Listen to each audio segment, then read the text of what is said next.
Students, आज हम topic जो करेंगे वो है से solve example based on the inverse transforms. तो अभी तक हमने जो क्वेश्चन किए थे उसके अंदर हमने Fourier sine transform, Fourier cosine transform और फोरियर ट्रांसफॉर्म। अब हम क्या फाइंड करेंगे? Inverse transform. ठीक है, तो इसमें एग्जाम्पल फर्स्ट है, यहाँ पे आपको फोरियर साइन ट्रांसफॉर्म फाइंड करना है किसका? s/1 + s²। ठीक है, तो इसके लिए सबसे पहले हम यहाँ पे डेफिनेशन अप्लाई करेंगे। तो जो फोरियर साइन ट्रांसफॉर्म है, inverse Fourier sine transform is given by this is f(x). This is 2/π0 to ∞ f/s। ये क्या डिनोट कर रहा है? Fourier sine transform into sine sx ds। ठीक है, तो ये हमें गिवन है, f/s की वैल्यू क्या गिवन है आपको? s/1 + s²। तो ये मिल जाएगा आपको। नेक्स्ट स्टेप में हम क्या करेंगे, क्योंकि यहाँ पे नीचे s² दिया हुआ है, इसलिए हम क्या करेंगे? s से मल्टीप्लाई कर देंगे और s से डिवाइड कर देंगे, तो आपको ये मिल जाएगा। नेक्स्ट स्टेप में हमने यहाँ पे 1 ऐड कर दिया और 1 सब्ट्रैक्ट किया है और टर्म्स को सेपरेट कर लिया, तो आपको यहाँ पे दो इंटीग्रल मिल जाएंगे। एक तो आपके पास क्या आ जाएगा? This is 2/π0 to ∞ 1/s sin sx ds and second is 2/π0 to ∞ sin sx upon s into 1 + s² ds। ठीक है, इस इंटीग्रल की हमने पीछे जो हमने क्वेश्चंस किए हैं उसकी वैल्यू फाइंड कर चुके हैं, ये आप डायरेक्ट यूज़ कर सकते हो। इसकी वैल्यू क्या मिल जाएगी आपको? π/2। तो यही वैल्यू यहाँ पे पुट की है, तो दिस इज 2/π इंटू π/2। तो ये इंटीग्रल आपके जो हमारे पास ऊपर था बिल्कुल सेम एज इज लिखा है। अब इसको आप कैसे सॉल्व करोगे? इसके लिए हम क्या करेंगे? This differentiating this function this f(x) with respect to x। ठीक है, जब आप इसको डिफरेंशिएट करोगे तो आपको df/dx मिल जाएगा, ये कांस्टेंट है, इसका 0 हो जाएगा। अब इस इंटीग्रल को डिफरेंशिएट करना विद रिस्पेक्ट टू x, तो 2/π कांस्टेंट है, मल्टीप्लाई में रहेगा, तो ये एज इज। अब हम यहाँ पे देखो s/1 + s², ये तो आपके पास क्या हो गया? कांस्टेंट रहेगा इस इंटीग्रल के लिए, तो सिर्फ यहाँ पे फंक्शन क्या रह जाएगा? साइन sx, क्योंकि हम विद रिस्पेक्ट टू x कर रहे हैं। ठीक है, तो साइन का डिफरेंशिएशन क्या हो जाएगा? cos sx, और sx का डिफरेंशिएशन क्या आ जाएगा? s। तो यहाँ पे s और s दोनों ये दोनों क्या हो जाएंगे? कैंसिल हो जाएंगे। तो हमारे पास जो बचेगा integral this is df/dx is equal to -2/π this 0 to ∞ cos sx 1 + s² ds। ठीक है, लेकिन अब ये जो इंटीग्रल आया ये भी हमारे पास अभी तक ये इंटीग्रल है इस टाइप का नहीं आया है ना। तो अब हम इसको कैसे सॉल्व करेंगे? तो हमें इसको एक बार और डिफरेंशिएट करना पड़ेगा विद रिस्पेक्ट टू x। तो यहाँ पे देखो, जब हम सेकेंड टाइम डिफरेंशिएट करेंगे तो आपके पास क्या आ जाएगा? d²f/dx²। ठीक है, यहाँ पे आपके पास क्या है? अगेन 1 + s² तो कांस्टेंट रहेगा, सिर्फ आप cos का डेरिवेटिव होगा। cos क्या हो जाएगा डेरिवेटिव? माइनस साइन, तो माइनस माइनस प्लस हो जाएगा साइन sx इंटू s। ठीक है, तो ये देखो नेक्स्ट पेज पे किया हुआ है। ठीक है, तो यहाँ से आपके पास ये डेरिवेटिव आ जाएगा। अब यहाँ पे देखो, ये जो इंटीग्रल है इसकी वैल्यू क्या है? पहले तो हम इसको s को बाहर ही ले आएंगे यहाँ पे, तो ये क्या बच जाएगा आपके पास? सिर्फ साइन sx/1 + s² ds। ठीक है, तो इस इंटीग्रल की वैल्यू देख रहे हैं, ये एक बार s को भी बाहर नहीं लिखा हो, इसको अंदर ही रखो। इस इंटीग्रल की वैल्यू क्या है? ये देखो आपके पास क्या था? ये है ना, ये जो इंटीग्रल है इसकी वैल्यू अगर हम निकालते हैं ये क्या आ जाएगी? अगर हम 2/π को इधर लेंगे तो क्या आ जाएगा? π/2 f(x). ठीक है, तो हमने यही वैल्यू यहाँ पे यूज़ की है। ठीक है, तो यहाँ पे अब आप यूज़ करोगे, देखो π/2 इंटू f(x) करोगे तो 2/π और π/2 तो कैंसिल हो जाएगा, तो क्या बचेगा? f है ना। इन्होंने यहाँ पे जो f लिखा है हम बोलते हैं f(x) क्योंकि फंक्शन ऑफ x है। तो आपके पास ये इक्वेशन आ जाएगी। यहाँ से जब हम इसको सॉल्व करेंगे तो आपको f की वैल्यू मिल जाएगी। अब इसको कैसे सॉल्व करोगे? इसके लिए हम क्या करेंगे? पहले एक्सिलरी इक्वेशन लिखेंगे। ठीक है, और क्या फाइंड करेंगे? CF और PI। ठीक है, राइट हैंड साइड 0 है, इट मीन्स अकेला यहाँ पे CF मिलेगा आपको। तो एक्सिलरी इक्वेशन क्या हो जाएगी? यहाँ पे d² - 1 is equal to 0। Roots क्या आ गए बेटा? +-1। ठीक है, तो यहाँ पे सॉल्यूशन हमें क्या मिल जाएगा? कंप्लीट सॉल्यूशन है वो क्या होगा? इसमें सिर्फ CF आएगा आपके पास। दिस इज गिवन बाय, ये कैपिटल A और B क्या है? कांस्टेंट है, यहाँ पे आप C1 C2 कुछ भी यूज़ कर सकते हो। तो this is f(x) is equal to aex + be - x। अब आपको इन कांस्टेंट की वैल्यू फाइंड करनी है, तो इट मीन्स आपको यहाँ पे दो इक्वेशन चाहिए होंगी। ठीक है, तो एक इक्वेशन तो हम ये लिए यूज़ करेंगे f के लिए। ठीक है, एक हम इसका डेरिवेटिव मीन्स यहाँ से हम एक बार f(0) की वैल्यू फाइंड करेंगे और df/dx की वैल्यू फाइंड करेंगे एट 0। तो जो दो इक्वेशन मिलेंगे उनको सॉल्व करेंगे। तो पहले इस इक्वेशन में देखते हैं, जब हम f को 0 पुट करेंगे तो देखो क्या आ जाएगा? f(0) आ जाएगा यहाँ पे इज इक्वल टू a है ना, e⁻0 1, यहाँ से भी e⁻0 1, तो यहाँ पे तो हमें मिल जाएगा a + b। अब आपका क्या काम रह गया? f(0) की वैल्यू फाइंड करना। अब f(0) कहाँ से फाइंड करोगे? वो देखो हमारे पास f(x) ये था, जब हमने इसको सॉल्व कर लिया तो आपके पास देखो ये इक्वेशन आई हुई है, इक्वेशन नंबर 2। ठीक है ना, ये क्वेश्चन नंबर 2। तो यहाँ पे देखो अगर हम x को 0 पुट करते हैं तो आपको क्या मिलेगा, ये इंटीग्रल साइन 0, क्योंकि साइन 0 0 तो ये इंटीग्रल तो बन गया 0, सिर्फ आपके पास ये वैल्यू बचेगी, ये भी सेम है ना, अपोजिट साइन है, सॉरी अपोजिट रेसिप्रोकल है, तो यहाँ पे वैल्यू क्या मिल जाएगी आपको 1, ठीक है। तो इट मीन्स f0 की जो वैल्यू है वो आपको क्या मिल गई 1, ठीक है। और यहाँ से हमारे पास क्या था a plus B is equal to f0, means आपको एक इक्वेशन मिल गया a plus B is equal to 1। Second equation इसी तरह हम df/dx की वैल्यू फाइंड करेंगे एट 0। अब जब यहाँ पे पुट करोगे तो यहाँ पे तो क्या मिल जाएगा आपको a माइनस बी। अब हमें क्या फाइंड करना है, df/dx एट 0, ठीक है। उसके लिए यहाँ पे देखो df/dx की वैल्यू आपने कहाँ फाइंड की थी, देखो यहाँ पे, ठीक है। अब हमें इस वैल्यू को फाइंड करना है, जब x 0 होगा तो इसकी वैल्यू क्या होगी। अब यहाँ पे देखो cos s x है ना, x की यहाँ पे 0 पुट करोगे तो आपको क्या मिल जाएगा, -2/π 0 to ∞ 1/1 plus S square D S. अब हम इस इंटीग्रल को सॉल्व कर लेंगे ताकि हमें df/dx की वैल्यू एट 0 मिल जाए। तो यहाँ से देखो तो ये मिल गया आपको एट 0, ये लिखा हुआ ना, when x is equal to 0, तो ये df/dx क्या आ जाएगा पास -2/π ये, ठीक है। अब इसकी वैल्यू आपको पता है 1/1 प्लस एक्स स्क्वायर का इंटीग्रेशन क्या हो जाता है 1/a टेंजेंट इनवर्स x/a, ए यहाँ पे 1 है तो आपको ये मिल जाएगा। लिमिट्स पुट करेंगे, ठीक है, टेंजेंट इनवर्स इन्फिनिटी क्या आ जाएगा π/2, टेंजेंट इनवर्स 0 0। तो यहाँ जब आप इसको सॉल्व करोगे तो df/dx की वैल्यू जब आपके पास x 0 है तो वैल्यू क्या मिल गई -1। ये तो आपके पास क्या सॉल्व हुई, ये वाली साइड, ठीक है। और जब ये 0 था, राइट हैंड साइड जब 0 थी तो क्या वैल्यू मिलती a माइनस बी। तो हमारे पास दो इक्वेशन आ गई हैं, एक तो a minus B is equal to -1 और एक आ गया a plus B is equal to 1। इन दोनों इक्वेशन को सॉल्व करके यहाँ से a की वैल्यू और b की वैल्यू मिल जाएगी, ठीक है। तो यही हमें फाइंड करनी थी, जब हम यहाँ पुट कर देंगे तो हमें क्या मिल जाएगा fx, ठीक है। तो ये है आपके पास एग्जाम्पल 1। नेक्स्ट एग्जाम्पल 2 के अंदर देखो यहाँ पे क्या कह रहा है, अगेन आपको fx फाइंड करना है। fx मीन्स हमें इन्वर्स ट्रांसफॉर्म यूज़ करना है। अब गिवन क्या है, यहाँ भी आपको फोरियर साइन ट्रांसफॉर्म गिवन है, तो हम फोरियर साइन ट्रांसफॉर्म का ही इन्वर्स का फार्मूला लगाएंगे। तो देखो साइन इन्वर्जन के फार्मूला आपका पता ही है, लिमिट 0 से इन्फिनिटी हो जाती है, 2/π मल्टीप्लाई आ जाता है, साथ में फंक्शन सिर्फ e minus as into sine sx ds, ठीक है। तो अब इसको सॉल्व करते हैं। अब यहाँ पे देखो हमने इसको डिफ्रेंशिएट किया है विद रिस्पेक्ट टू x, तो df/dx क्या आ जाएगा, तो आपके पास वैल्यू क्या आ जाएगी, देखो e minus as upon s तो कांस्टेंट है, यही आपके पास वेरिएबल रहेगा। तो cos का साइन का डेरिवेटिव क्या हो जाएगा, cos sx into s, s cancel हो गया, आपके पास ये बच गया। अब यहाँ पे देखो इसका हम इजीली इंटीग्रेट कर सकते हैं, इसको हम सेकेंड टाइम डिफ्रेंशिएट नहीं करेंगे, ठीक है। तो अब आप इसका आपको फार्मूला हमने पहले बता ही रखा है, तो फार्मूला यूज़ करके e minus a square plus x square this, ये वैल्यू आ जाएगी। लिमिट्स यूज़ कर लोगे 0 to ∞, तो आपके पास जो बच जाएगा df/dx की वैल्यू आपको देखो ये मिल गई, ठीक है। लेकिन यहाँ पर भी अब ये सॉल्व नहीं हो पा रहा, क्यों, क्योंकि हमें तो वैल्यू किसकी फाइंड करनी थी, f की फाइंड करनी थी। तो अब हम f कैसे फाइंड करेंगे, अब हम इसको क्या कर देंगे, इंटीग्रेट कर देंगे ताकि हमें f मिल जाए। तो हमने इसको इंटीग्रेट कर दिया विद रिस्पेक्ट टू x, तो आपको क्या मिल जाएगा यहाँ से fx, ठीक है। 2a/π तो ये तो कांस्टेंट रह जाएगा, 1/a square plus x square का हमने इंटीग्रेशन कर दिया, तो वो मिल गया आपको जिस टेंजेंट इनवर्स x/a, साथ में इंटीग्रेशन कांस्टेंट आ गए यहाँ पे c, ठीक है। fx की वैल्यू मिल गई है, लेकिन एक इंटीग्रेशन कांस्टेंट c और आ गया। अब हम इसकी वैल्यू और फाइंड करेंगे। अब इसकी वैल्यू के लिए हमने क्या करेंगे, यहाँ पे x को 0 पुट कर रहे हैं। अब देखो इसमें अगर x is equal to 0 put करोगे तो क्या मिलेगा, इस साइड टर्म मल्टीप्लाई में है बेटा, तो टेंजेंट इनवर्स 0 0 तो मिस साइड टर्म 0 हो गई, तो यानी कि f0 की वैल्यू क्या होगी 0 प्लस c, है ना। इट मीन्स आपके पास f0 is equal to this is ये तो आपको अभी मैं बताती हूँ फर्स्ट इक्वेशन से, यहाँ से देखो f0 is equal to c आ गया, ठीक है। अब हमें किसकी वैल्यू फाइंड करनी है, f0 की वैल्यू और फाइंड करनी है। अब f0 कैसे फाइंड करोगे, देखो f हमारे को क्या है आपके पास, ये है fx, ठीक है। अब 0 मीन्स x को 0 पुट करोगे तो साइन 0 0, तो ये सारी वैल्यू क्या हो गई 0, यानी कि f0 मीन्स आपके पास क्या आ गया, f0 इज इक्वल टू 0, ठीक है। तो हमारे पास f0 0 के इक्वल आ गया है, देखो यहाँ पे। और अभी हमने f0 की वैल्यू कितनी फाइंड की है, सिस equal to c, it means c की वैल्यू क्या आ जाएगी 0, ठीक है।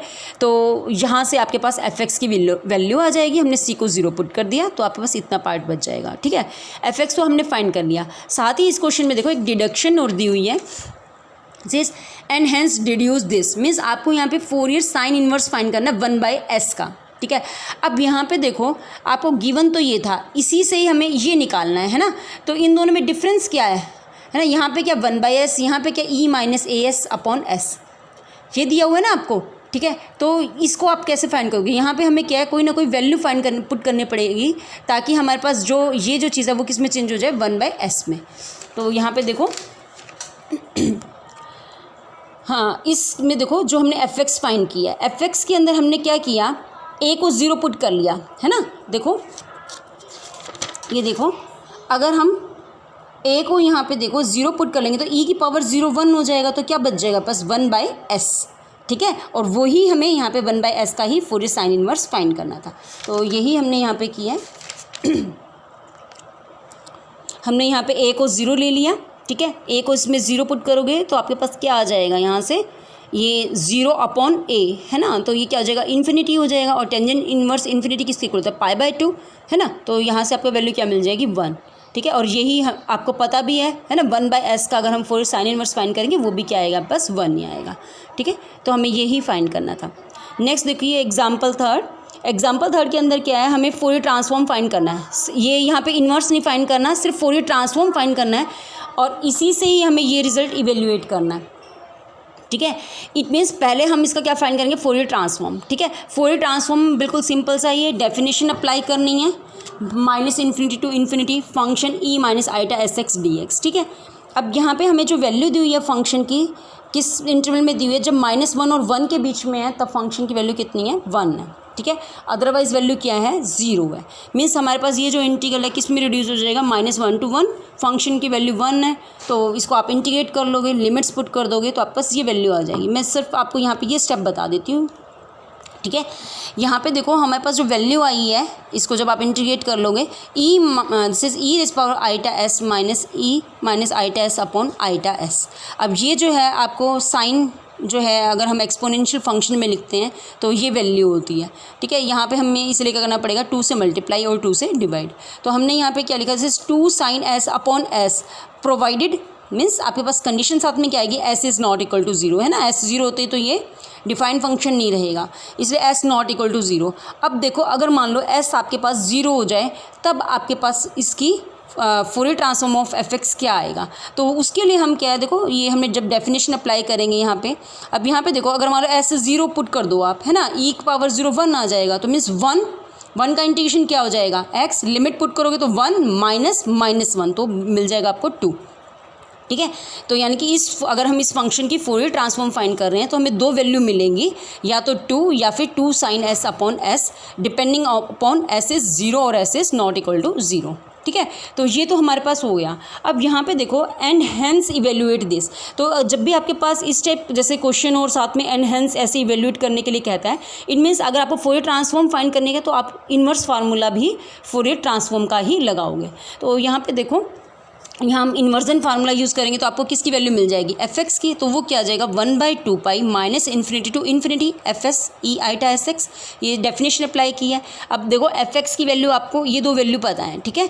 एक बार हमें जो प्रूव करना है उसके लिए हमने सिर्फ ये वैल्यू ली है, साथ में हम कंडीशन लगा देंगे s नॉट इक्वल टू 0। तो क्या वैल्यू है हमारे पास fs की, सिर्फ 2 sin s/s, ठीक है, सिर्फ e i/sx ds। अब यहाँ से देखो अगर हम इस इंटीग्रल की वैल्यू निकाल लें वो क्या आ जाएगी, 2 π इंटू fx आ जाएगा। इस 2 π को इधर ले आओगे इंटू fx, तो वही लिखा है 2 π इंटू ये क्या है, सारा fx है। 2 π के अलावा ये सारी टर्म क्या fx है। ये हमने fx ये कैसे लिखा है, ये हमें क्वेश्चन में गिवन था, है ना, fx is equal to this 1 0 for this, तो वही यहाँ पे लिखा है एज इट इज, ठीक है।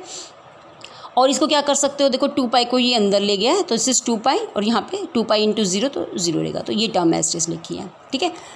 नेक्स्ट देखो अब यहाँ पे हम क्या कर रहे हैं, x को 0 पुट कर रहे हैं, ठीक है। तो देखो जब आप x को 0 पुट करोगे तो देखो हमारे पास वैल्यू क्या थी, ये थी। जब हमने s को 0 पुट किया, सॉरी x को 0 पुट किया x को, ठीक है, तो e⁻0 1 हो गया, तो आपके पास क्या इंटीग्रल बच गया, -∞ to ∞ 2 sin s/s, और यहाँ पे राइट हैंड साइड में ये टर्म बच जाएगी, ठीक है। अब यहाँ पे देखो जब हम क्या ले रहे हैं, x को क्या ले रहे हैं, 0 ले रहे हैं। अब 0 ले रहे हैं, यहाँ पे 0 आपके पास वैल्यू क्या है, मोड x की वैल्यू यहाँ पे क्या है, -1 और 1 के बीच में है, ठीक है। और यहाँ पे क्या आएगी, सिर्फ x लाइज बिटवीन -1 to 1, क्या वैल्यू 2 π, अदरवाइज वैल्यू क्या है, 0 है, ठीक है। इट मीन्स हमारे पास यहाँ से कौन से, क्योंकि हमने क्या लिया, x को 0 लिया है तो हमारे पास वैल्यू कौन सी बचेगी, 2 π वाली बचेगी ना, ठीक है। तो यहाँ से अब इसको सॉल्व किया आपने, ये देखो ये 2 है, इसको उसने कॉमन ले लिया यहाँ से, ठीक है। अब यहाँ पे देखो जो ये जो फंक्शन है साइन एस अपॉन एस, ये फंक्शन कैसा है, इवन फंक्शन है ना, क्योंकि इवन फंक्शन में क्या होता है एफ ऑफ माइनस एक्स किसके इक्वल होता है, एफ ऑफ एक्स के। तो ये इवन फंक्शन है, तो इसको क्या है आप लिमिट्स तो 0 टू इन्फिनिटी लिख सकते हो, तो 0 टू इन्फिनिटी कर दिया, साथ में इंटीग्रल का 2 टाइम्स कर दिया, तो 2 ऑलरेडी था ही, तो यहाँ पे क्या आ जाएगा 4। और जब आप इसको सॉल्व करोगे तो आपको क्या मिल जाएगा, 0 to infinity sine s into d s is equal to π/2, ठीक है। और हमें यहाँ पे जो रिजल्ट है ये प्रूव करना था, तो जस्ट आप यहाँ पे वेरिएबल चेंज कर दोगे एस को एक्स में, तो आपका रिक्वायर्ड रिजल्ट आ जाएगा। नेक्स्ट है एग्जाम्पल फोर्थ।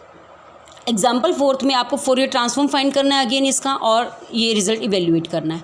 तो फोरियर ट्रांसफॉर्म के लिए तो सेम एज चीज़ रहेगा, यहाँ पे भी फंक्शन की वैल्यू सिर्फ -1 और 1 में एग्जिस्ट करेगी, बाकी जगह 0 हो जाएगा। तो ये ला पार्ट आप खुद से कर सकते हो, इसमें कोई भी प्रॉब्लम नहीं आएगी आपको। तो यहाँ तक हमने फोरियर साइन ट्रांसफॉर्म फाइंड किया है, ठीक है, सॉरी फोरियर ट्रांसफॉर्म फाइंड किया है। ये जो डिडक्शन की है ये मैं आपको बता देती हूँ, ये कैसे रिजल्ट डिड्यूस किया है इसकी फोरियर ट्रांसफॉर्म से। तो अगेन मैंने भी आपको बताया था, अब आपको फोरियर ट्रांसफॉर्म है तो यानी कि हम इसको फाइंड करने के लिए क्या करेंगे, इन्वर्स का फार्मूला लगाएंगे, ठीक है। तो यहाँ देखो यहाँ पे इन्वर्स फार्मूला ही लगाया है, तो आपको एफ एक्स मिल जाएगा 1/2π minus infinity to infinity f bar s into e iota s x d s, ठीक है। अब यहाँ देखो, अब हमें एफ बार एस की वैल्यू वो हमने फाइंड कर ली, this is 4/s³ sine s minus s cos s, तो वो रखा है हमने, ठीक है। अब यहाँ पे हमने क्या किया, this is resolving the reversing the sides, just reversing the side क्या है, इसको इधर लिख दिया बेटा और इसको इधर लिख दिया, और कुछ नहीं है, ये मिल गया आपको, ठीक है। अब यहाँ पे देखो आपके पास, आपको पता होगा this is e iota theta है ना, this is given, this is equal to cos theta plus iota sine theta. यहाँ पे हमारे पास थीटा क्या है, एस एक्स, तो हमने इसकी वैल्यू लिखी है cos s x plus iota sine s x equal to f x. F x की वैल्यू ऑलरेडी आपको देखो ये क्वेश्चन में गिवन है, एफ एक्स गिवन है 1 - x² 0, तो हमने यही यूज़ की है इसमें, ठीक है। अब यहाँ पे देखो, यहाँ पे हम रियल और इमेजिनरी पार्ट को इक्वेट करेंगे, यस तो हम यहाँ से जब हम जो रियल और इमेजिनरी पार्ट्स को इक्वेट करेंगे तो देखो आपके पास क्या रिजल्ट आ जाएगा। यहाँ से हमने रियल पार्ट और ये हमने इमेजिनरी पार्ट लिया, ठीक है। तो रियल पार्ट में तो हमारे पास क्या आ जाएगा, ये सारी टर्म को हम कॉस से मल्टीप्लाई कर देंगे, कॉस एस एक्स से, तो वो लिखा है is equal to real part, तो ये आ जाएगा आपके पास, ठीक है। इसी तरह इसी को ही अभी जस्ट हमें जो रिजल्ट चाहिए उसके लिए हमें सिर्फ रियल पार्ट को इक्वेट करना है, तो आगे हम इसी को ही सिंप्लीफाई कर रहे हैं, ठीक है। तो यहाँ पे देखो 4/s³ था, तो 4 को हम इधर ले आए, ठीक है, तो यहाँ पे 2/4 आ जाएगा, तो मीन्स π/2, ओके। अब यहाँ पे देखो ये चीज़, ये जो लेफ्ट हैंड साइड है ये इसकी बात कर रहा है, ये आपके पास क्या है, इवन फंक्शन है, ठीक है। इवन फंक्शन के लिए अगेन हम वही कंडीशन चेक करेंगे कि एफ ऑफ, अगर ये तो एस का फंक्शन है तो एफ ऑफ एस और एफ ऑफ माइनस एस क्या दोनों सेम है। तो ये देखो एक बार आप देख लो, तो ये देखो एफ एस आपको ये गिवन था, ठीक है। यहाँ पे हमने क्या किया, एस को चेंज कर दिया माइनस एस में, तो देखो यहाँ पे s³ है तो माइनस साइन आ जाएगा। साइन थीटा जो फंक्शन है वो क्या होता है, ओड फंक्शन है, तो माइनस एस आ जाएगा। और कॉस फंक्शन क्या होता है, इवन फंक्शन, तो ये तो कॉस एस ही रहेगा, लेकिन यहाँ पे हम एस को माइनस एस में चेंज करेंगे तो प्लस आ जाएगा। और कॉस फंक्शन है अगेन, ये भी इवन फंक्शन ही रहेगा। तो यहाँ से इसको अगर हम अरेंज करेंगे तो देखो ये जो टर्म आई है आपके पास अगेन एफ एस के इक्वल ही आ गई है ना, देखो sine s minus s cos s, तो देखो क्वेश्चन में भी हमें यही दिया हुआ था, sine s minus s cos s, ठीक है ना। तो इट मीन्स हमारे पास ये फंक्शन कैसा है, इवन फंक्शन है, इवन फंक्शन है तो वो भी हमने रिजल्ट यूज़ किया था। तो हम क्या कर देंगे, इंटीग्रल हमारा 2 टाइम्स हो जाता है और लिमिट 0 टू इन्फिनिटी चेंज हो जाती है, तो वही चेंज किया है, तो ये इसके इक्वल आ जाएगा, ठीक है। अब यहाँ देखो नेक्स्ट पेज पर, अब यहाँ पे देखो हमने x को क्या लिया है 1/2, तो ये क्यों लिया है, ये यहाँ से देखो क्वेश्चन से। अब देखो ये हमारे पास जो वैल्यू आई है वो क्या आई है आपके पास, 2 integral 0 to this infinity 1/s³ sine s minus s cos s into cos s x. अब जो हमें प्रूव करना था रिजल्ट, उसके अंदर हमारे पास यहाँ पे क्या था, देखो s ना हो गया, यहाँ पे क्या 1/2 दिया हुआ है ना, x/2 है, वो तो हम वेरिएबल को तो s को x में चेंज कर देंगे, लेकिन यहाँ से इस चीज़ को देख के आपको पता चल गया कि हमें क्या करना है, क्या पुट करोगे यहाँ पे 1/2, तो यहाँ पे इन्होंने यही पुट किया है इसके अंदर, ठीक है। This is put x is equal to 1/2, तो 1/2 इसमें पुट करोगे तो आपको ये वैल्यू मिल जाएगी। अब नेक्स्ट हमें क्या करना है, ये हमें बस इंटीग्रेंड वही आ गया जो हमें प्रूव करना था, इंटीग्रेंड सेम, इसको हम इसमें हम क्या करेंगे, s वेरिएबल को चेंज कर देंगे x के अंदर, ठीक है। 2 को इधर ले आओगे तो दिस बिकम्स -3/16, ठीक है। तो ये हमारे पास एग्ज़ाम्पल 4 था। तो मैंने आज आपको सिर्फ 4 एग्ज़ाम्पल ही करवाए हैं, बाकी एग्ज़ाम्पल्स फिर मैं कल करवाऊँगी। यहाँ तक आप एक्सरसाइज के भी कुछ क्वेश्चंस हैं, उनको आप ट्राई कर सकते हो। Thank you.